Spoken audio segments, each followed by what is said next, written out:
ಕರುಣೆಯುಳ್ಳವರು ಧನ್ಯರು, ಅವರು ಕರುಣೆ ಹೊಂದುವರು ಎಂದು ಹೇಳಿದ ಯೇಸು ಕ್ರಿಸ್ತನ ಅತೀ ಮಧುರವಾದ ನಾಮದಲ್ಲಿ ಸಮಗ್ರ ಸತ್ಯವೇದ ಅಧ್ಯಯನ ಕಾರ್ಯಕ್ರಮಕ್ಕೆ ಪ್ರೀತಿಯಿಂದ ಸ್ವಾಗತಿಸುತ್ತೇನೆ.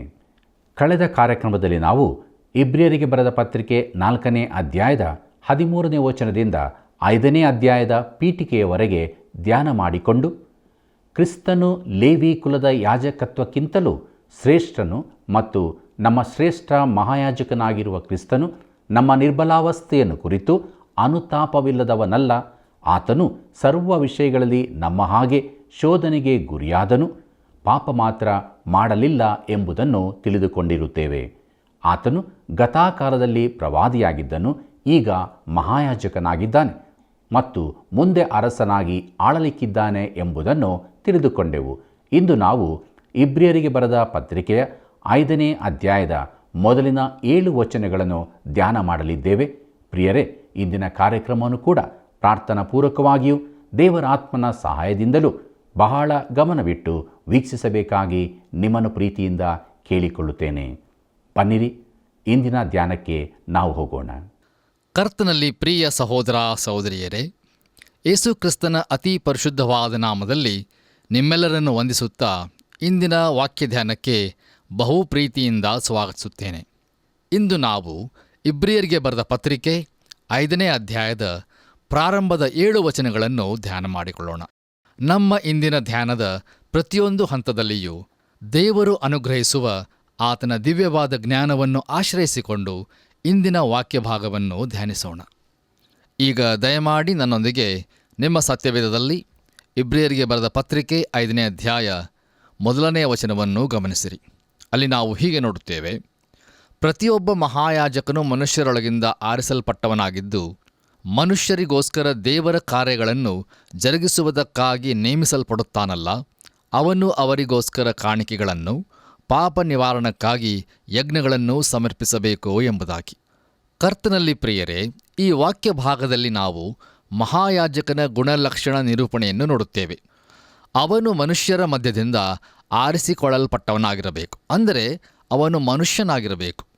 ಅವನು ದೇವರ ಮುಂದೆ ಮನುಷ್ಯನನ್ನು ಪ್ರತಿನಿಧಿಸುವ ಪ್ರತಿನಿಧಿಯಾಗಿರಬೇಕು. ದೇವರಿಗೆ ಸಂಬಂಧಿಸಿದ ಸಂಗತಿಗಳಲ್ಲಿ ಮನುಷ್ಯನಿಗೋಸ್ಕರ ನೇಮಿಸಲ್ಪಟ್ಟಿರುತ್ತಾನೆ. ಅವನು ದೇವರ ಮುಂದೆ ಹೋಗುವವನಾದ್ದರಿಂದ ಅವನು ದೇವರಿಂದ ಸ್ವೀಕೃತನಾಗಿರಬೇಕು ಮತ್ತು ಅವನು ದೇವರಿಂದ ನೇಮಿಸಲ್ಪಟ್ಟವನಾಗಿರಬೇಕು. ಆದದರಿಂದ ಒಬ್ಬ ಮಹಾಯಾಜಕನು ಮೊದಲನೇದಾಗಿ ಮನುಷ್ಯರ ಮಧ್ಯದಿಂದ ಆರಿಸಿಕೊಳ್ಳಲ್ಪಟ್ಟವನಾಗಿರಬೇಕು, ಎರಡನೇದಾಗಿ ಮನುಷ್ಯರಿಗೋಸ್ಕರ ನೇಮಿಸಲ್ಪಟ್ಟಿರುತ್ತಾನೆ ಮತ್ತು ಮೂರನೇದಾಗಿ ಮನುಷ್ಯರಿಗೋಸ್ಕರ ದೇವರ ಬಳಿಗೆ ಹೋಗುತ್ತಾನೆ. ಪ್ರಿಯರೇ, ಈಗ ನಾವು ಒಬ್ಬ ಮಹಾಯಾಜಕನ ಮತ್ತು ಒಬ್ಬ ಪ್ರವಾದಿಯ ನಡುವೆ ವ್ಯತ್ಯಾಸವನ್ನು ರೂಪಿಸಬಹುದು. ನೋಡಿರಿ, ಮಹಾಯಾಜಕನು ಮನುಷ್ಯರ ಕಡೆಯಿಂದ ದೇವರ ಕಡೆಗೆ ಹೋಗುತ್ತಾನೆ, ಆದರೆ ಒಬ್ಬ ಪ್ರವಾದಿಯು ದೇವರಿಂದ ಮನುಷ್ಯರ ಕಡೆಗೆ ದೇವರ ಸಂದೇಶವನ್ನು ತೆಗೆದುಕೊಂಡು ಬರುತ್ತಾನೆ. ಆದ್ದರಿಂದಲೇ ಹಳೆ ಒಡಂಬಡಿಕೆಯ ಮಹಾಯಾಜಕರು ದೇವರು ಹೇಳಬೇಕಾದದ್ದನ್ನು ಜನರಿಗೆ ಹೇಳುತ್ತಿರಲಿಲ್ಲ, ಯಾಕಂದರೆ ಅದು ಪ್ರವಾದಿಯ ಸೇವೆಯಾಗಿತ್ತು. ದೇವರ ಮುಂದೆ ಮನುಷ್ಯನನ್ನು ಪ್ರತಿನಿಧಿಸುವುದು ಮಹಾಯಾಜಕನ ಸೇವೆಯಾಗಿತ್ತು. ಇಂದಿನ ಕಾಲದಲ್ಲಿ ಯೇಸು ಕ್ರಿಸ್ತನೊಬ್ಬನೇ ಏಕೈಕ ಮಹಾಯಾಜಕನಾಗಿದ್ದಾನೆ. ಯೋಹಾನನು ಬರೆದ ಮೊದಲನೆಯ ಪತ್ರಿಕೆ 2ನೇ ಅಧ್ಯಾಯ 1ನೇ ವಚನದಲ್ಲಿ, ನನ್ನ ಪ್ರಿಯರಾದ ಮಕ್ಕಳೇ, ನೀವು ಪಾಪ ಮಾಡದಂತೆ ಈ ಮಾತುಗಳನ್ನು ನಿಮಗೆ ಬರೆಯುತ್ತೇನೆ. ಯಾವನಾದರೂ ಪಾಪ ಮಾಡಿದರೆ ತಂದೆಯ ಬಳಿಯಲ್ಲಿ ನೀತಿವಂತನಾದ ಯೇಸು ಕ್ರಿಸ್ತನೆಂಬ ಸಹಾಯಕನು ನಮಗಿದ್ದಾನೆ ಎಂಬುದಾಗಿ ನೋಡುತ್ತೇವೆ. ಕರ್ತನಲ್ಲಿ ಪ್ರಿಯರೇ, ಯೇಸು ಕ್ರಿಸ್ತನು ಅಲ್ಲಿ ಮೇಲೆ ನಮ್ಮನ್ನು ಪ್ರತಿನಿಧಿಸುತ್ತಾನೆ. ನಮ್ಮ ವೈರಿಯಾದ ಸೈತಾನನು ನಮ್ಮ ವಿಷಯದಲ್ಲಿ ದೋಷಾರೋಪಣೆ ಮಾಡುವಾಗ ಮಹಾಯಾಜಕನಾದ ನಮ್ಮ ಕರ್ತನಾದ ಯೇಸು ಕ್ರಿಸ್ತನು ನಮ್ಮನ್ನು ಪ್ರತಿನಿಧಿಸುತ್ತಾನೆ.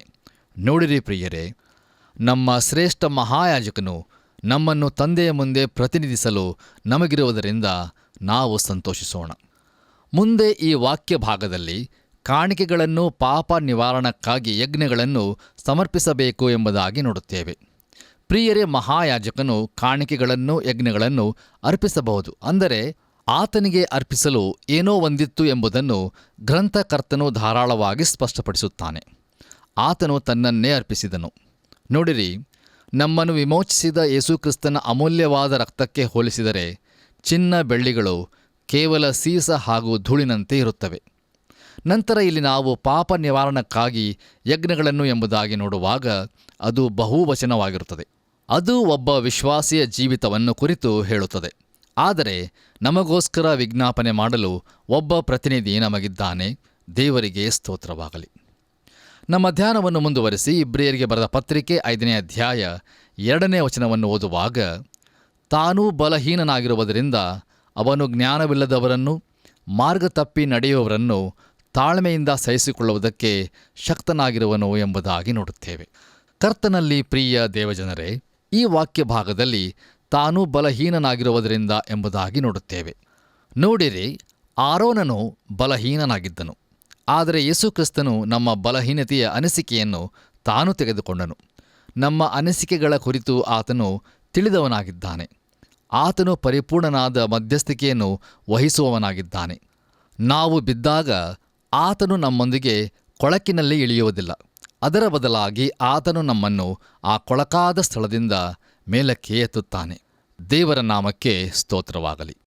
ಪ್ರಿಯರೇ, ಮುಂದೆ ನಾವು ಆತನು ಜ್ಞಾನವಿಲ್ಲದವರನ್ನು ತಾಳ್ಮೆಯಿಂದ ಸಹಿಸಿಕೊಳ್ಳುವುದಕ್ಕೆ ಶಕ್ತನಾಗಿರುವನು ಎಂಬುದಾಗಿ ನೋಡುತ್ತೇವೆ. ಇದರ ಅರ್ಥವನ್ನು ನಾವು ನೋಡುವುದಾದರೆ ಇದು ಅಜ್ಞಾನದ ಪಾಪಗಳನ್ನು ಉದ್ದೇಶಿಸಿ ಹೇಳುವಂಥದ್ದಾಗಿದೆ. ಸತ್ಯವೇದದಲ್ಲಿ ಯಾಜಕಕಾಂಡ 4ನೇ ಅಧ್ಯಾಯ ಪ್ರಾರಂಭದ 2 ವಚನಗಳು ಈ ಪಾಪಗಳ ಬಗ್ಗೆ ವ್ಯವಹರಿಸುತ್ತವೆ. ನೋಡಿರಿ, ನಾವು ಕಳೆದ ಕೆಲವು ದಿವಸಗಳಲ್ಲಿ ಯಾವ ಪಾಪವನ್ನು ಮಾಡಿರುವುದಿಲ್ಲ ಎಂಬುದಾಗಿ ಹೇಳುವುದಾದರೆ ಒಂದು ವಿಷಯವನ್ನು ನಾವು ತಿಳಿದುಕೊಳ್ಳಬೇಕು. ಅದೇನೆಂದರೆ, ನಮಗೆ ಅರಿವಿಲ್ಲದೆ ನಾವು ಕೆಲವು ಪಾಪಗಳನ್ನು ಮಾಡುವರಾಗಿದ್ದೇವೆ. ಆದರೆ ಸಂತೋಷದ ಸುದ್ದಿ ಏನೆಂದರೆ, ನಮ್ಮ ಶ್ರೇಷ್ಠ ಮಹಾಯಾಜಕನು ಆ ಪಾಪಗಳನ್ನು ತಾಳ್ಮೆಯಿಂದ ಸಹಿಸಿಕೊಳ್ಳುತ್ತಾನೆ ಎಂಬುದಾಗಿ ದೇವರ ವಾಕ್ಯವು ನಮಗೆ ತಿಳಿಸುತ್ತದೆ. ಹೌದು ಪ್ರಿಯರೇ, ಆತನು ಅಜ್ಞಾನಿಯ ಮೇಲೆ ದಯೆಯನ್ನು ಇಡುತ್ತಾನೆ. ನೋಡಿರಿ, ಆರೋನನೊಂದಿಗಿದ್ದ ಸಮಸ್ಯೆ ಏನೆಂದರೆ, ಅವನು ಸ್ವತಃ ತಾನು ಮಾಡಿದ ಪಾಪಗಳನ್ನು ಮನ್ನಿಸಬಹುದಾಗಿತ್ತು, ಅಥವಾ ತಾನು ಮಾಡದೇ ಇರುವ ಪಾಪಗಳನ್ನು ಖಂಡಿಸಬಹುದಾಗಿತ್ತು. ಅದು ಯಾವಾಗಲೂ ಅಪಾಯಕಾರಿಯಾಗಿರುತ್ತದೆ. ಆದರೆ ಯೇಸುಕ್ರಿಸ್ತನು ಕರುಣೆಯನ್ನು ತೋರಿಸಲು ಶಕ್ತನಾಗಿದ್ದಾನೆ. ಆತನು ನಮ್ಮನ್ನು ಖಂಡಿಸುವುದಿಲ್ಲ. ನಾವು ಆತನ ಬಳಿಗೆ ಬಂದು ನಮ್ಮ ಪಾಪಗಳನ್ನು ಅರಿಕೆ ಮಾಡುವಾಗ ಆತನು ಕರುಣೆಯನ್ನು ವಿಸ್ತರಿಸುತ್ತಾನೆ ಮತ್ತು ನಮ್ಮನ್ನು ಕ್ಷಮಿಸಿ ಶುದ್ಧೀಕರಿಸುತ್ತಾನೆ. ದೇವರಿಗೆ ಮಹಿಮೆಯಾಗಲಿ. ಪ್ರಿಯರೇ, ನಮ್ಮ ಧ್ಯಾನವನ್ನು ಮುಂದುವರಿಸಿ ಇಬ್ರಿಯರಿಗೆ ಬರೆದ ಪತ್ರಿಕೆ 5ನೇ ಅಧ್ಯಾಯ 3ನೇ ವಚನವನ್ನು ಓದುವಾಗ ಅಲ್ಲಿ ನಾವು ಹೀಗೆ ನೋಡುತ್ತೇವೆ, ಆ ಬಲಹೀನತೆಯ ಕಾರಣದಿಂದ ಅವನು ಜನರಿಗೋಸ್ಕರ ಹೇಗೋ ಹಾಗೆಯೇ ತನಗೋಸ್ಕರವೂ ಪಾಪ ನಿವಾರಣಾರ್ಥವಾಗಿ ಯಜ್ಞಗಳನ್ನು ಮಾಡಬೇಕಾದವನಾಗಿದ್ದಾನೆ ಎಂಬುದಾಗಿ. ನಾವು ಒಂದು ವೇಳೆ ಜ್ಞಾಪಿಸಿಕೊಳ್ಳುವುದಾದರೆ, ಪ್ರಾಯಶ್ಚಿತ್ತದ ಮಹಾದಿನದಲ್ಲಿ ಆರೋನನು ಮೊದಲಿಗೆ ತನ್ನ ಪಾಪಗಳಿಗಾಗಿ ಯಜ್ಞವನ್ನು ಅರ್ಪಿಸಿ ರಕ್ತವನ್ನು ಅತೀ ಪರಿಶುದ್ಧ ಸ್ಥಳದೊಳಗೆ ತೆಗೆದುಕೊಂಡು ಹೋಗುತ್ತಿದ್ದನು. ನೋಡಿರಿ, ಜನರನ್ನು ಪ್ರತಿನಿಧಿಸುವ ಮೊದಲು ಅವನು ತನ್ನ ಪಾಪಗಳ ಪ್ರಶ್ನೆಯನ್ನು ಬಗೆಹರಿಸಿಕೊಳ್ಳಬೇಕಾಗಿತ್ತು. ಇದಕ್ಕೆ ಸಂಬಂಧಿಸಿದಂತೆ ಯೇಸುಕ್ರಿಸ್ತನಲ್ಲಿ ಯಾವ ಪ್ರತಿವೇಶ ಇರುವುದಿಲ್ಲ. ಯೇಸುಕ್ರಿಸ್ತನು ತನಗೋಸ್ಕರ ಯಜ್ಞವನ್ನು ಅರ್ಪಿಸುವ ಅವಶ್ಯಕತೆ ಇರಲಿಲ್ಲ. ಆದರೆ ಆತನು ನಮಗಾಗಿ ಅರ್ಪಣೆಯನ್ನು ಮಾಡಿದನು. ಬನ್ನಿರಿ, ನಮ್ಮ ವಾಕ್ಯ ಧ್ಯಾನವನ್ನು ಮುಂದುವರಿಸಿ ಇಬ್ರಿಯರಿಗೆ ಬರೆದ ಪತ್ರಿಕೆ 5ನೇ ಅಧ್ಯಾಯ 4ನೇ ವಚನವನ್ನು ಓದಿಕೊಳ್ಳೋಣ. ದಯಮಾಡಿ ನಿಮ್ಮ ಸತ್ಯವೇದದಲ್ಲಿ ನನ್ನೊಂದಿಗೆ ಈ ವಚನವನ್ನು ಗಮನಿಸಿರಿ. ಅಲ್ಲಿ ನಾವು ಹೀಗೆ ನೋಡುತ್ತೇವೆ, ಇದಲ್ಲದೆ ಯಾವನು ತನ್ನಷ್ಟಕ್ಕೆ ತಾನೇ ಈ ಗೌರವವನ್ನು ವಹಿಸಿಕೊಳ್ಳದೆ ದೇವರಿಂದ ನೇಮಿಸಲ್ಪಟ್ಟು ವಹಿಸಿಕೊಳ್ಳುತ್ತಾನೆ. ಆರೋನನು ಸಹ ದೇವರಿಂದಲೇ ನೇಮಿಸಲ್ಪಟ್ಟು ಆ ಗೌರವವನ್ನು ವಹಿಸಿಕೊಂಡನಲ್ಲ ಎಂಬುದಾಗಿ ನೋಡುತ್ತೇವೆ. ಕರ್ತನಲ್ಲಿ ನನ್ನ ಪ್ರಿಯ ದೇವಜನರೇ, ನಾವು ಮುಂಚಿತವಾಗಿಯೇ ನೋಡಿಕೊಂಡಂತೆ ಯೇಸುಕ್ರಿಸ್ತನು ಮಹಾಯಾಜಕನಾಗಿದ್ದನು. ಯಾಕೆಂದರೆ ಆತನು ದೇವರಿಂದ ಸ್ವೀಕೃತನಾಗಿದ್ದನು. ಮುಂದೆ ನಾವು 5ನೇ ವಚನವನ್ನು ಗಮನಿಸುವಾಗ ಅಲ್ಲಿ ಹೀಗೆ ನೋಡುತ್ತೇವೆ, ಹಾಗೆಯೇ ಯೇಸುಕ್ರಿಸ್ತನು ಸಹ ತನ್ನನ್ನು ಘನಪಡಿಸಿಕೊಂಡು ತನ್ನನ್ನು ತಾನೇ ಮಹಾಯಾಜಕನನ್ನಾಗಿ ಮಾಡಿಕೊಳ್ಳಲಿಲ್ಲ. ಆದರೆ ನನಗೆ ನೀನು ಮಗನು, ನಾನೇ ಈ ಹೊತ್ತು ನಿನ್ನನ್ನು ಪಡೆದಿದ್ದೇನೆ ಎಂದು ಹೇಳಿದಾತನೇ ಎಂಬುದಾಗಿ ನೋಡುತ್ತೇವೆ. ಕರ್ತನಲ್ಲಿ ನನ್ನ ಪ್ರಿಯ ಸಹೋದರ ಸಹೋದರಿಯರೇ, ಒಂದು ವಿಷಯವನ್ನು ನಾನು ನಿಮಗೆ ಸ್ಪಷ್ಟಪಡಿಸಲು ಬಯಸುತ್ತೇನೆ. ಅದೇನೆಂದರೆ, ಈ ವಾಕ್ಯ ಭಾಗದಲ್ಲಿ ನಾವು ನೋಡುವ ಪಡೆದಿದ್ದೇನೆ ಎಂಬುದಕ್ಕೂ ಬೆತ್ಲೆಹೇಮಿನಲ್ಲಿ ಯೇಸುಕ್ರಿಸ್ತನ ಜನನಕ್ಕೂ ಯಾವ ಸಂಬಂಧವೂ ಇರುವುದಿಲ್ಲ. ಅದು ಕಲ್ವಾರಿಯ ಬಳಿಯಲ್ಲಿರುವ ಆ ತೋಟದೊಂದಿಗೆ ಸಂಬಂಧಿಸುವುದಾಗಿದೆ. ಯಾಕೆಂದರೆ ಯೇಸು ಕ್ರಿಸ್ತನು ಕ್ರೂಜಿತನಾಗಿ ಸತ್ತು ಹೂಣಲ್ಪಟ್ಟ ಆ ತೋಟದಲ್ಲಿ ಪುನರುತ್ಥಾನನಾದನು. ನೋಡಿರಿ, ಆತನು ಸತ್ತವರೊಳಗಿಂದ ಹಿಂದಕ್ಕೆ ಪಡೆದುಕೊಳ್ಳಲ್ಪಟ್ಟಿದ್ದನು.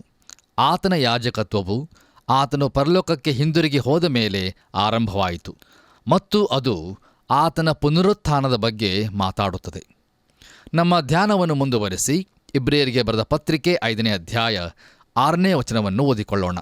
ಅಲ್ಲಿ ನಾವು ಹೀಗೆ ನೋಡುತ್ತೇವೆ, ಈ ಗೌರವವನ್ನು ಆತನಿಗೆ ಕೊಟ್ಟನು. ಆತನು ಇನ್ನೊಂದು ಸ್ಥಳದಲ್ಲಿ ನೀನು ಸದಾಕಾಲವೂ ಮೆಲ್ಕಿಜೆದೆಕನ ತರಹದ ಯಾಜಕನು ಎಂದು ಹೇಳುತ್ತಾನೆ ಎಂಬುದಾಗಿ. ಕರ್ತನಲ್ಲಿ ಪ್ರಿಯ ದೇವಜನರೇ, ಯೇಸು ಕ್ರಿಸ್ತನ ಯಾಜಕತ್ವವನ್ನು ನಮ್ಮ ಮುಂದೆ ಸ್ಥಾಪಿಸಲು ಆರೋನನ ಕ್ರಮವು ಅನುರೂಪವಾದದ್ದಾಗಿರುವುದಿಲ್ಲ. ಆದ್ದರಿಂದ ಆರೋನನು ಒಂದು ತರಹವಾಗಿದ್ದಾಗ್ಯೂ ಮತ್ತು ಯೇಸು ಕ್ರಿಸ್ತನು ವಿರುದ್ಧ ತರಹವಾದಾಗ್ಯೂ ನಮ್ಮ ಕರ್ತನಾದ ಯೇಸು ಕ್ರಿಸ್ತನು ಆರೋನನ ಕ್ರಮದ ಮಹಾಯಾಜಕನಾಗಿರುವುದಿಲ್ಲ. ಹೌದು ಪ್ರಿಯರೇ, ಯೇಸು ಕ್ರಿಸ್ತನು ಮಗನಾಗಿರುವನು, ಆದರೆ ಆರೋನನು ಕೇವಲ ಸೇವಕನಾಗಿದ್ದನು. ಪ್ರಿಯರೇ, ಈ ವಾಕ್ಯ ಭಾಗದಲ್ಲಿ ನೀನು ಸದಾಕಾಲವೂ ಮೆಲ್ಕಿಜೆದೆಕನ ತರಹದ ಯಾಜಕನು ಎಂಬುದಾಗಿ ನೋಡುತ್ತೇವೆ. ಹಾಗಾದರೆ ಈ ಮೆಲ್ಕಿಜೆದೆಕನು ಯಾರು? ಇವನ ಕುರಿತು ಇರುವ ಐತಿಹಾಸಿಕ ದಾಖಲೆಯು ಸತ್ಯವೇದದಲ್ಲಿ ಆದಿಕಾಂಡ ಪುಸ್ತಕ 14ನೇ ಅಧ್ಯಾಯದಲ್ಲಿ ಸಿಕ್ಕುತ್ತದೆ. ಅಲ್ಲಿ ಇವನನ್ನು ಪರಾತ್ಪರನಾದ ದೇವರ ಯಾಜಕನು ಎಂಬುದಾಗಿ ವರ್ಣಿಸಲಾಗಿದೆ. ನೋಡಿರಿ, ಇವನು ಕೆದೋರ್ಲ್ ಗೋಮರನನ್ನು ಮತ್ತು ಅವನೊಂದಿಗೆ ಇದ್ದ ರಾಜರನ್ನು ಹೊಡೆದು ತನ್ನ ತಮ್ಮನ ಮಗನಾದ ಲೋಟನನ್ನು ಅವನ ಆಸ್ತಿಯನ್ನು ಬಿಡಿಸಿಕೊಂಡದ್ದಲ್ಲದೆ ಸೆರೆಯಲ್ಲಿದ್ದ ಸ್ತ್ರೀಯರನ್ನು ಮಿಕ್ಕಾದವರನ್ನೂ ತೆಗೆದುಕೊಂಡು ಹಿಂದಿರುಗುತ್ತಿದ್ದ ಅಬ್ರಹಾಮನನ್ನು ವಂದಿಸಲು ಹೊರಗೆ ಬಂದನು. ಸೊದೋಮಿನ ರಾಜನು ಅಬ್ರಾಮನನ್ನು ಸಂಧಿಸಿ ಅವನಿಗೆ ಕೊಳ್ಳೆಯನ್ನು ಅರ್ಪಿಸಿದನು. ಅಬ್ರಾಮನು ಶೋಧನೆಗೆ ಒಳಪಟ್ಟನು, ಆದರೆ ಅವನು ಆ ಸಮರ್ಪಣೆಯನ್ನು ನಿರಾಕರಿಸಿದನು. ಪ್ರಿಯರೇ, ಆದಿಕಾಂಡ ಪುಸ್ತಕ 14ನೇ ಅಧ್ಯಾಯ 18ನೇ ವಚನದಲ್ಲಿ ಮೆಲ್ಕಿಜೆದೆಕನು ಸಾಲೇಮಿನ ಅರಸನಾಗಿದ್ದನು ಎಂಬುದಾಗಿ ಹೇಳಲ್ಪಟ್ಟಿದೆ. ಸಾಲೇಮ್ ಅಂದರೆ ಸಮಾಧಾನ ಎಂಬುದಾಗಿ ಅರ್ಥ. ಮೆಲ್ಕಿಜೆದೆಕನು ನೀತಿಯ ಅರಸನೂ ಆಗಿದ್ದನು. ಅವನು ಎಲ್ಲಿಂದಲೋ ಈ ಪವಿತ್ರ ಗ್ರಂಥದ ಪುಟಗಳಲ್ಲಿ ಪ್ರತ್ಯಕ್ಷನಾಗುತ್ತಾನೆ. ಅವನು ಎಲ್ಲಿಂದ ಬಂದನೆಂಬುದು ನಮಗೆ ಗೊತ್ತಾಗುವುದಿಲ್ಲ. ಹಾಗೆಯೇ ಇದ್ದಕ್ಕಿದ್ದಂತೆ ಅವನು ಪುಟಗಳಿಂದ ಮರೆಯಾಗುತ್ತಾನೆ. ಆಮೇಲೆ ಅವನ ಕುರಿತಾಗಿ ಯಾವ ಐತಿಹಾಸಿಕ ದಾಖಲು ಇರುವುದಿಲ್ಲ. ಮುಂದೆ ಪ್ರಿಯರೇ, ಕೀರ್ತನೆಗಳು 110ನೇ ಅಧ್ಯಾಯದಲ್ಲಿ ಮೆಲ್ಕಿಜೆದೆಕನ ಪ್ರವಾದನೆಯನ್ನು ನಾವು ನೋಡುತ್ತೇವೆ. ಅದೇನೆಂದರೆ, ಮೆಲ್ಕಿಜೆದೆಕನ ಕ್ರಮದಲ್ಲಿ ಒಬ್ಬನು ಮಹಾಯಾಜಕನಾಗಿ ಬರಲಿದ್ದಾನೆ ಎಂಬುದಾಗಿ. ಅನೇಕ ಮೇಧಾವಿಗಳು ಈ ಮೆಲ್ಕಿಜೆದೆಕನನ್ನು ಪೂರ್ವಾವತಾರ ಕ್ರಿಸ್ತನು ಅನ್ನುತ್ತಾರೆ. ಆದರೆ ನಾವು ನೋಡುವುದೇನೆಂದರೆ, ಈ ಮೆಲ್ಕಿಜೆದೆಕನು ಕರ್ತನಾದ ಯೇಸು ಕ್ರಿಸ್ತನ ಒಂದು ನಮೂನೆ ಅಥವಾ ಮಾದರಿಯಾಗಿದ್ದಾನೆ. ಆದ್ದರಿಂದ ಈ ಮೆಲ್ಕಿಜೆದೆಕನು ವಾಸ್ತವಿಕವಾಗಿ ಸಾಲೇಮಿನ ಅರಸನಾಗಿದ್ದ ಒಬ್ಬ ಮಾನವ ಜೀವಿ ಎಂದು ನಾನು ಭಾಷಾಂತರಿಸುತ್ತೇನೆ. ಹೇಗೂ ಈ ಮೆಲ್ಕಿಜೆದೆಕನು ದೇವರಿಂದ ಸಂರಕ್ಷಿಸಲ್ಪಟ್ಟ, ಮೋಶೆಯಿಂದ ಕೊಡಲ್ಪಟ್ಟ ಒಂದು ನಮೂನೆಯಾಗಿದ್ದನು. ನೋಡಿರಿ, ಅವನು ಇಲ್ಲದೇ ಇರುವಂಥದ್ದರಿಂದ ಬಂದು ಇಲ್ಲದೇ ಇರುವಂಥದ್ದರ ಕಡೆಗೆ ಹಿಂದಿರುಗುತ್ತಾನೆ. ಅವನಿಗೆ ದಿನಗಳ ಆರಂಭವೂ ಅಂತ್ಯವೂ ಇರಲಿಲ್ಲ. ನಮ್ಮ ಕರ್ತನಾದ ಯೇಸು ಕ್ರಿಸ್ತನೇ ಆರಂಭವೂ ಅಂತ್ಯವೂ ಆಗಿದ್ದಾನೆ. ಆತನು ಅಲ್ಫಾ ಓಮೆಗಾ ಆಗಿದ್ದಾನೆ. ಹೌದು, ಆತನೇ ಎಲ್ಲವನ್ನೂ ಪ್ರಾರಂಭಿಸಿದಾತನು ಮತ್ತು ಆತನೇ ಎಲ್ಲವನ್ನೂ ಮುಗಿಸುತ್ತಾನೆ. ಆತನು ಆಮೇನ್ ಆಗಿದ್ದಾನೆ ಮತ್ತು ನಿತ್ಯನಾದ ದೇವರಾಗಿದ್ದಾನೆ. ಹಾಗೂ ಇದ್ದ ಸ್ಥಿತಿಯಲ್ಲಿಯೇ ಆದಿಯೂ ಅಂತ್ಯವೂ ಇಲ್ಲದೆ ಇರುವಾತನಾಗಿದ್ದಾನೆ. ಈ ತರಹದ ಯಾಜಕನು ಮೆಲ್ಕಿಜೆದೆಕನ ಕ್ರಮದವನಾಗಿರುವಾತನು ನಮಗಿದ್ದಾನೆ ಎಂದು ಗ್ರಂಥಕರ್ತನು ನಮಗೆ ಹೇಳುತ್ತಿದ್ದಾನೆ. ಮುಂದೆ ನಾವು ಇದರ ಅರ್ಥ ವಿವರಣೆಯನ್ನು 7ನೆಯ ಅಧ್ಯಾಯದಲ್ಲಿ ನೋಡಲಿದ್ದೇವೆ. ಬನ್ನಿರಿ, ನಮ್ಮ ಧ್ಯಾನವನ್ನು ಮುಂದುವರಿಸಿ ಯೇಸು ಕ್ರಿಸ್ತನ ಕುರಿತಾಗಿ ಮಾತಾಡುತ್ತಾ ಕೊನೆಯದಾಗಿ ಇಬ್ರಿಯರಿಗೆ ಬರೆದ ಪತ್ರಿಕೆ 5ನೇ ಅಧ್ಯಾಯ 7ನೇ ವಚನವನ್ನು ಓದುವಾಗ ಅಲ್ಲಿ ಹೀಗೆ ನೋಡುತ್ತೇವೆ. ಕ್ರಿಸ್ತನು ತಾನು ಭೂಲೋಕದಲ್ಲಿದ್ದಾಗ ಮರಣಕ್ಕೆ ತಪ್ಪಿಸಿ ಕಾಪಾಡ ಶಕ್ತನಾಗಿರುವಾತನಿಗೆ ಬಲವಾಗಿ ಕೂಗುತ್ತಾ ಕಣ್ಣೀರನ್ನು ಸುರಿಸುತ್ತಾ ಪ್ರಾರ್ಥನೆ ವಿಜ್ಞಾಪನೆಗಳನ್ನು ಸಮರ್ಪಿಸಿ ದೇವರ ಮೇಲಣ ಭಯಭಕ್ತಿಯ ನಿಮಿತ್ತ ಕೇಳಲ್ಪಟ್ಟನು ಎಂಬುದಾಗಿ. ಕರ್ತನಲ್ಲಿ ಪ್ರಿಯ ಸಹೋದರ ಸಹೋದರಿಯರೇ, ಯೇಸು ಕ್ರಿಸ್ತನು 3 ಸಂದರ್ಭಗಳಲ್ಲಿ ಅತ್ತನು ಎಂಬುದಾಗಿ ದೇವರ ವಾಕ್ಯವು ನಮಗೆ ತಿಳಿಸುತ್ತದೆ. ಒಂದು ವೇಳೆ ಇನ್ನೂ ಅನೇಕ ಸಂದರ್ಭಗಳಲ್ಲಿ ಆತನು ಅತ್ತಿರಬಹುದು ಎಂದು ನಾನು ಅಭಿಪ್ರಾಯಪಡುತ್ತೇನೆ. ಆದರೆ ದೇವರ ವಾಕ್ಯದಲ್ಲಿ ಕೇವಲ 3 ದಾಖಲೆಗಳು ಸಿಕ್ಕುತ್ತವೆ. ಮೊದಲನೆಯದಾಗಿ, ಲಾಜರನ ಸಮಾಧಿಯ ಬಳಿಯಲ್ಲಿ ಆತನು ಅತ್ತನು. ನೋಡಿರಿ, ಲಾಜರನು ಹೇಗೂ ಎದ್ದು ಬರುತ್ತಾನೆ ಎಂಬುದನ್ನು ಆತನು ತಿಳಿದಿದ್ದಾಗ್ಯೂ ಅವನ 2 ಸಹೋದರಿಯರ ಬಗ್ಗೆ ಅನುಕಂಪದಿಂದ ಅತ್ತನು. ಅವರಿಗಾಗಿ ಅತ್ತಂತ ಯೇಸು ಕ್ರಿಸ್ತನು ನಮ್ಮ ಪ್ರಿಯರ ಸಮಾಧಿ ಬಳಿಯಲ್ಲಿ ನಿಂತಿರುವ ನಮ್ಮ ಅನಿಸಿಕೆಯನ್ನು ಸಹ ತಿಳಿದಿರುತ್ತಾನೆ. ಎರಡನೆಯದಾಗಿ, ಆತನು ಯೆರೂಸಲೇಮ್ ಪಟ್ಟಣದ ವಿಷಯದಲ್ಲಿ ಅತ್ತನು. ಯೆರೂಸಲೇಮಿನ ಕುರಿತು ಅತ್ತಂತ ಯೇಸು ಕ್ರಿಸ್ತನು ಇತರ ಪಟ್ಟಣಗಳನ್ನು ನೋಡಿ ಖಂಡಿತವಾಗಿಯೂ ಇನ್ನೂ ಅನೇಕ ಸಾರಿ ಅತ್ತಿರಬಹುದು. ಆ ಎಲ್ಲ ಪಟ್ಟಣಗಳು ಆತನಿಗೆ ಅಳಲು ಅನೇಕ ಕಾರಣಗಳನ್ನು ಒದಗಿಸಿರಬಹುದು. ಇನ್ನು ಮೂರನೆಯದಾಗಿ, ಆತನು ಗೆತ್ಸೇಮನೆ ತೋಟದಲ್ಲಿ ಅತ್ತನು. ಪ್ರಿಯರೇ, ಯಾಕೆ ಈ ತೋಟದಲ್ಲಿ ಆತನು ಅಳಬೇಕಾಗಿತ್ತು? ನೋಡಿರಿ, ಒಬ್ಬನೊಬ್ಬ ಸರ್ವ ತಿರಸ್ಕಾರಿ ಹಾಗೂ ಅವಿಶ್ವಾಸಿ ಈ ರೀತಿಯ ಹೇಳಿಕೆಯನ್ನು ನೀಡಿದನು. ಅದೇನೆಂದರೆ, ಅವನು ಆ ತೋಟದಲ್ಲಿ ಇರುವುದನ್ನು ಬಯಸಿದ್ದನು. ಯಾಕಂದರೆ ಅಲ್ಲಿ ಇದ್ದರೆ ಅವನು ಯೇಸುಕ್ರಿಸ್ತನನ್ನು ಶಿಲುಬೆಗೆ ಏರಿಸುವ ಬದಲಾಗಿ ಬೇರೆ ವಿಧದಲ್ಲಿ ಕೊಂದು ಹಾಕಲು ಬಯಸಿದ್ದನು. ದಯಮಾಡಿ ಗಮನಿಸಿರಿ ಪ್ರಿಯರೇ, ಆ ವ್ಯಕ್ತಿಯು ಇದನ್ನು ಹೇಳುವುದರಿಂದ ಕೆಲವು ವಿಶ್ವಾಸಿಗಳು ದೃಢವಾಗಿ ಗ್ರಹಿಸಿಕೊಳ್ಳದೇ ಇರುವ ಸಂಗತಿಯನ್ನು ಅವನು ಗ್ರಹಿಸಿಕೊಂಡಿದ್ದನೆಂಬುದು ಸ್ಪಷ್ಟವಾಗಿ ಗೊತ್ತಾಗುತ್ತದೆ. ಅವನು ಯೇಸುಕ್ರಿಸ್ತನನ್ನು ಕ್ರೂಜೆಯಿಂದ ತಪ್ಪಿಸಲು ಬಯಸಿದ್ದನು ಮತ್ತು ನಿಶ್ಚಿತವಾಗಿ ಸೈತಾನನೂ ಸಹ ಅದನ್ನೇ ಬಯಸಿದ್ದನು. ಒಂದು ವೇಳೆ ಸೈತಾನನು ಯೇಸುಕ್ರಿಸ್ತನನ್ನು ಆ ಗೆತ್ಸೆಮನೆ ತೋಟದಲ್ಲಿಯೇ ಕೊಂದು ಹಾಕಲು ಪ್ರಯತ್ನಿಸಿದ್ದನು ಎಂದು ನಾನು ನಂಬುತ್ತೇನೆ. ಯೇಸುಕ್ರಿಸ್ತನು ಲೂಕನು ಬರೆದ ಸುವಾರ್ತೆ 22ನೇ ಅಧ್ಯಾಯ 42ನೇ ವಚನದಲ್ಲಿ ಈ ಪಾತ್ರೆಯನ್ನು ನನ್ನಿಂದ ತೊಲಗಿಸು ಎಂಬುದಾಗಿ ಪ್ರಾರ್ಥಿಸಿದಾಗ ಅದು ಮರಣದ ಪಾತ್ರೆಯಾಗಿತ್ತು. ಆತನಿಗೆ ಗೆತ್ಸೆಮನೆ ತೋಟದಲ್ಲಿ ಮರಣವನ್ನು ಹೊಂದಲು ಬೇಡವಾಗಿತ್ತು. ಮುಂದೆ ನಾವು ಈ ವಾಕ್ಯ ಭಾಗದಲ್ಲಿ ದೇವರ ಮೇಲಣ ಭಯಭಕ್ತಿಯ ನಿಮಿತ್ತ ಕೇಳಲ್ಪಟ್ಟನು ಎಂಬುದಾಗಿ ನೋಡುತ್ತೇವೆ. ಕರ್ತನಲ್ಲಿ ಪ್ರಿಯರೇ, ಒಂದು ವೇಳೆ ಯೇಸುಕ್ರಿಸ್ತನು ಪ್ರಾರ್ಥನೆ ಮಾಡಿದ ಆ ಪಾತ್ರೆಯು ಕ್ರೂಜೆಯ ಮರಣವಾಗಿದ್ದರೆ ಆ ಪ್ರಾರ್ಥನೆಯು ಕೇಳಲ್ಪಟ್ಟಿರುವುದಿಲ್ಲ. ಯಾಕೆಂದರೆ ಆತನು ಖಂಡಿತವಾಗಿಯೂ ಕ್ರೂಜೆಯ ಮೇಲೆ ಸತ್ತನು. ಆದರೆ ಆತನು ಹೇಳಿದ ಪಾತ್ರೆಯು ಅದು ಗೆತ್ಸೆಮನೆ ತೋಟದಲ್ಲಿ ಕ್ರೂಜೆಯನ್ನು ತಪ್ಪಿಸುವುದಕ್ಕಾಗಿ ಸೈತಾನನಿಂದ ಒದಗಿ ಬಂದ ಮರಣವಾಗಿತ್ತು. ಆ ಪ್ರಾರ್ಥನೆಯು ಕೇಳಲ್ಪಟ್ಟಿತು ಮತ್ತು ಪಾತ್ರೆಯು ತೊಲಗಿಸಲ್ಪಟ್ಟಿತು. ನೋಡಿರಿ, ಪ್ರವಾದನೆಯು ಯೇಸುಕ್ರಿಸ್ತನ ಕ್ರೂಜೆಯ ಮರಣವನ್ನು ಸ್ಪಷ್ಟವಾಗಿ ತಿಳಿಸಿತ್ತು. 22ನೇ ಕೀರ್ತನೆಯಲ್ಲಿ ಬರೆದಿರುವುದಕ್ಕಿಂತ ಇನ್ನೂ ಭಯಂಕರವಾದ ಕ್ರೂಜೆಯ ಚಿತ್ರಣವು ನಮಗೆ ಇನ್ನೆಲ್ಲಿಯೂ ಸಿಕ್ಕುವುದಿಲ್ಲ. ಹೌದು ಪ್ರಿಯರೇ, ಕ್ರೂಜೆಯು ನಮ್ಮ ಪಾಪಗಳ ಪ್ರಾಯಶ್ಚಿತ್ತಕ್ಕಾಗಿ ದೇವಕುಮಾರನು ಯಜ್ಞಾರ್ಪಿತನಾದ ಯಜ್ಞವೇದಿಯಾಗಿತ್ತು. ನೋಡಿರಿ, ಹಳೆಯ ಒಡಂಬಡಿಕೆಯಲ್ಲಿ ಒಂದು ಪ್ರಾಣಿಯ ರಕ್ತವು ಜನರ ಪಾಪಗಳನ್ನು ಬರೀ ಮುಚ್ಚುತ್ತಿತ್ತು. ಆದರೆ ಯೇಸುಕ್ರಿಸ್ತನ ರಕ್ತವು ನಮ್ಮ ಆತ್ಮಗಳ ಪ್ರಾಯಶ್ಚಿತ್ತಕ್ಕಾಗಿ ಸುರಿಸಲ್ಪಟ್ಟಿತು. ದೇವರ ನಾಮಕ್ಕೆ ಸ್ತೋತ್ರವಾಗಲಿ. ಈ ಸಂದೇಶವನ್ನು ಆಲಿಸುತ್ತಿರುವಂಥ ನನ್ನ ಪ್ರಿಯ ಸಹೋದರ ಸಹೋದರಿಯರೇ, ತಂದೆ ತಾಯಿಗಳೇ, ಯೇಸುಕ್ರಿಸ್ತನು ನಮ್ಮನ್ನು ಪಾಪದ ಬಂಧನದಿಂದ ವಿಮೋಚಿಸಲು ಶಿಲುಬೆಯ ಮೇಲೆ ಆ ಘೋರವಾದ ಮರಣವನ್ನು ಅನುಭವಿಸಿದನು. ನಮ್ಮ ಎಲ್ಲ ಪಾಪ, ದೋಷ, ಸಕಲ ಅನೀತಿಯನ್ನು ತನ್ನ ಪರಿಶುದ್ಧ ದೇಹದ ಮೇಲೆ ಹೊತ್ತುಕೊಂಡು ನಮ್ಮನ್ನು ರಕ್ಷಿಸುವುದಕ್ಕಾಗಿ ಶಿಲುಬೆಯ ಮೇಲೆ ತನ್ನ ಪರಿಶುದ್ಧ ರಕ್ತವನ್ನು ಸುರಿಸಿದನು. ಆತನ ರಕ್ತದಲ್ಲಿ ನಮಗೆ ಬಿಡುಗಡೆ ಉಂಟು ಮತ್ತು ಪಾಪ ಪರಿಹಾರ ಉಂಟು. ಆದ ಕಾರಣ ನಾವು ನಮ್ಮ ಪಾಪಗಳನ್ನು ಒಪ್ಪಿಕೊಂಡು ಆತನಿಗೆ ಅರಿಕೆ ಮಾಡಿದರೆ ಆತನು ನಂಬಿಗಸ್ತನೂ ನೀತಿವಂತನೂ ಆಗಿರುವುದರಿಂದ ನಮ್ಮ ಪಾಪಗಳನ್ನು ಕ್ಷಮಿಸಿಬಿಟ್ಟು ಸಕಲ ಅನೀತಿಯನ್ನು ಪರಿಹರಿಸಿ ನಮ್ಮನ್ನು ಶುದ್ಧೀಕರಿಸುವನು. ಪ್ರೀತಿ ಸ್ವರೂಪನಾದಂಥ ದೇವರು ತನ್ನ ಕಡೆಗೆ ತಿರುಗಿಕೊಳ್ಳುವುದಕ್ಕೆ ನಮಗೆ ಮತ್ತೊಂದು ಅವಕಾಶವನ್ನು ಕೊಟ್ಟಿದ್ದಾನೆ. ಅದನ್ನು ನಾವು ನಮ್ಮ ಜೀವಿತದಲ್ಲಿ ವ್ಯರ್ಥ ಮಾಡಿಕೊಳ್ಳದೆ ದೇವರ ಕಡೆಗೆ ತಿರುಗಿಕೊಂಡು ರಕ್ಷಕನಾದ ಯೇಸುಕ್ರಿಸ್ತನನ್ನು ನಮ್ಮ ಸ್ವಂತ ರಕ್ಷಕನನ್ನಾಗಿ ಇಂದೇ ಅಂಗೀಕರಿಸಿಕೊಂಡು ಜಯದ ಜೀವಿತವನ್ನು ಜೀವಿಸುತ್ತಾ ಆ ನಿತ್ಯ ರಾಜ್ಯಕ್ಕೆ ಬಾಧ್ಯಸ್ಥರಾಗೋಣ. ದೇವರು ತಾನೇ ನಿಮ್ಮನ್ನು ಆಶೀರ್ವದಿಸಲಿ. ಕರ್ತನ ಕೃಪೆಯು ನಿಮ್ಮೆಲ್ಲರೊಂದಿಗಿರಲಿ. ಆಮೇನ್.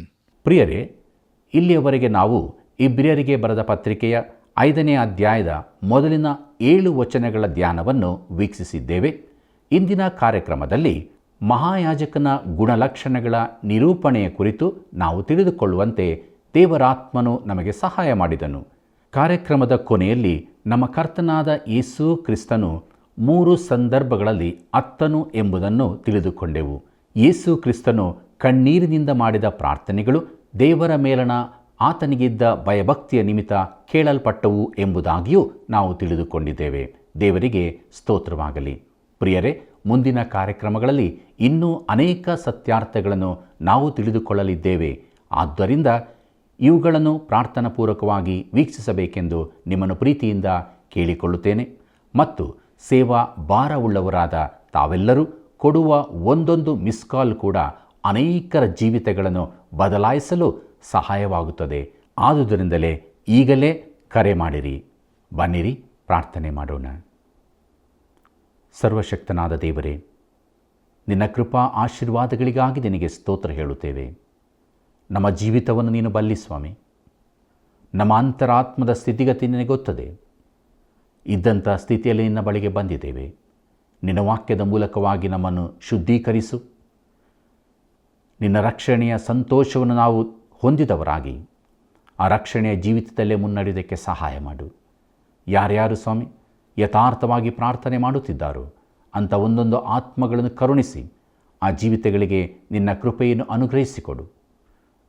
ನಾವು, ನಮ್ಮ ಕುಟುಂಬ, ನಮ್ಮ ಮಕ್ಕಳು ಎಲ್ಲರೂ ನಿನ್ನಲ್ಲಿದ್ದುಕೊಂಡು ಧನ್ಯರಾಗಿ ಜೀವಿಸೋದಕ್ಕೆ ಸಹಾಯ ಮಾಡು. ನಿನ್ನನ್ನು ಅರಿಯದವರು ಅರಿತುಕೊಳ್ಳುವಂತೆ ಕೃಪೆ ಕೊಡು. ಯೇಸುವಿನ ನಾಮದಲ್ಲಿ ಬೇಡಿದ್ದೇವೆ ತಂದೆಯೇ, ಆಮೆನ್. ಪ್ರಿಯರೇ, ದೇವರ ಆಶೀರ್ವಾದಗಳನ್ನು ನೆನಪು ಮಾಡಿಕೊಂಡು ಆತನಿಗೆ ಸ್ತೋತ್ರ ಹೇಳೋಣ ಮತ್ತು ಮುಂದಿನ ಕಾರ್ಯಕ್ರಮದಲ್ಲಿ ತಿರುಗಿ ನಾವು ಭೇಟಿಯಾಗೋಣ. ಕರ್ತನ ಕೃಪೆಯು ನಿಮ್ಮೆಲ್ಲರೊಂದಿಗೆ ಇರಲಿ.